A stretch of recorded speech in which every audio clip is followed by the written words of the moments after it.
అందరికీ నమస్తే అండి. Welcome to Sparkle Logs. ఈరోజు గోధుమ రవ్వతోటి ఎక్కువ కూరగాయ ముక్కలు వేసి చేస్తున్నాను.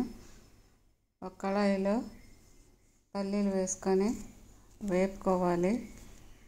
మినపప్పు, జీలకర్ర, ఆవాలు వేసేసి వేగనివ్వాలి. ఉల్లిపాయ ముక్కలు, పచ్చిమిర్చి ముక్కలు వేసేసి వేపుకోవాలి. బీన్స్ ముక్కలు, క్యారెట్ ముక్కలు, కరివేపాకు వేసేసి అవన్నీ వేగిన తర్వాత ఒక గ్లాసు నీళ్లు పోయాలి.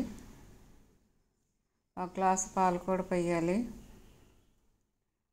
అవి రెండు కొంచెం పొంగొచ్చిన తర్వాత మనం ఒక కప్పుతో తీసుకున్న గోధుమ రవ్వను వేసుకొని అది కలపాలి.